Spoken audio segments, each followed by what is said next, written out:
Hey guys, today we are going to be installing the MX5Things Daytime running light harness. Essentially what this is going to do is it's going to allow the daytime running lights, which are those little LED strips at the bottom of the bumper, to stay on even when the headlights are on.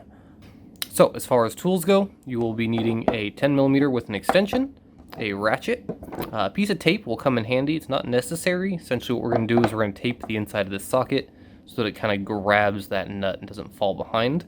That nut is behind a section of styrofoam, which you'll see here in a minute. So I'm going to take the Leatherman.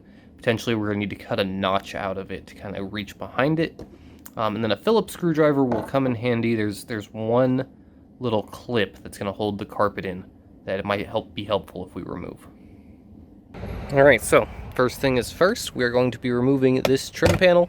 Literally just pull straight up all the way along it, and all those snaps should come right out.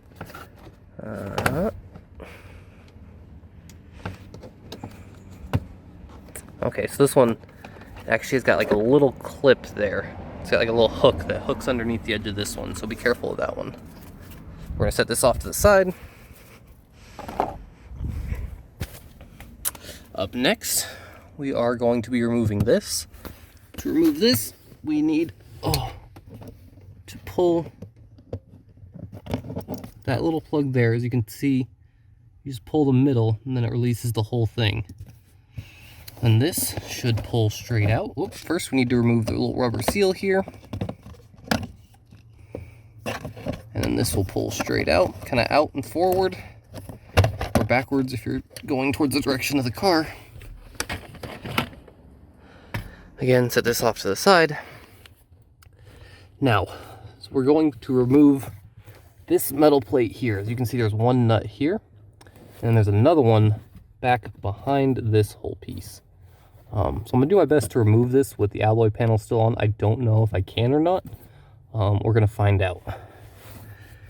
So first step, I want to remove this little screw here.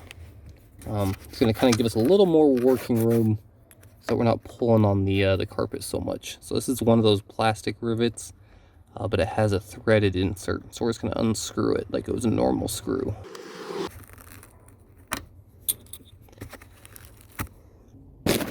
Alright, so I'm going to set you guys up right here so you can watch me really struggle with trying to pull this carpet back.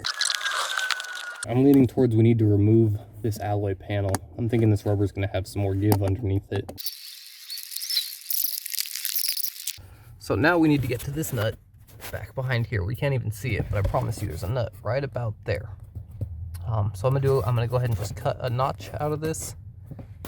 Alright, so if we zoom in here, you can see that nut right back there. I missed it by just a hair, but there's enough wiggle room that it's going to push over and not give us really any issues. So what I've done is I've put a bit of black tape on the inside of this socket. I'm going to really wedge that on there.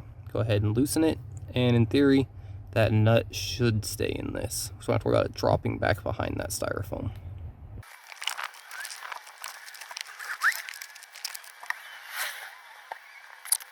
I've heard a lot of mixed reviews on how hard these bolts are to get out of here. Personally, I'm having a hell of a time. I don't really have enough room to get some proper leverage on it. So we're going to hope this little electric impact is going to cut it. So my phone actually overheated at some point there. I don't know exactly what all was lost. So I'm going to do a quick recap from the last time I saw my phone on. We got this out. There are the two nuts. Now, to get to the actual harness install. So if we look up there, this harness, right? Whoop, that's a big finger right here. Not the one I'm covering up, but the one I'm pointing at. It's going to be the one that we're going to replace. Obviously, here is the end that's going to go back there, and then the end that's back there currently will go in here. So we should be able to just reach back here.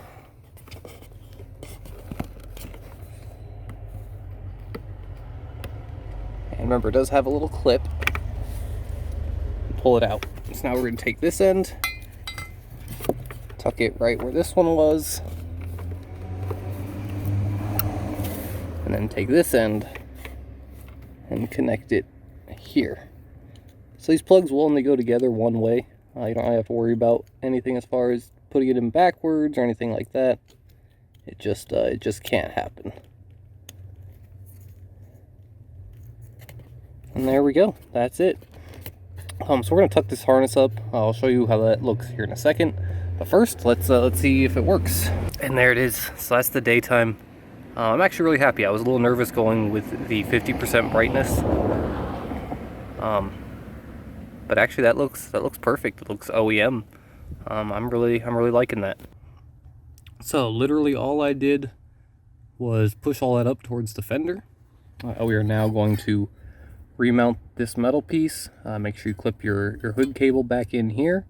So that's back up there with the one screw. I have this screw wedged in here with the tape. We're gonna slide it back in.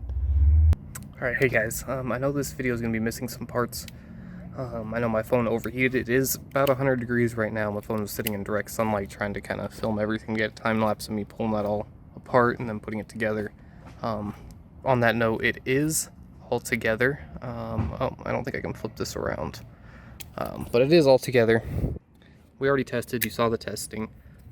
If you have issues putting it back together, leave a comment, I'll help you out. Basically just do everything in reverse, make sure you do everything, put all the snaps back in, keep it as clean as possible. On that note, I do have a better camera coming. I plan on doing some more high quality videos. If you have any suggestions or if you're interested in anything, leave a comment, subscribe if you want. But yeah, hopefully this will go well, and I'm really loving the car so far. My next video most likely is going to be like a 1 month review. I've only had the car about 3 weeks now, and keep ordering parts for it because I just can't help myself. But yeah, other than that, you guys have a good day.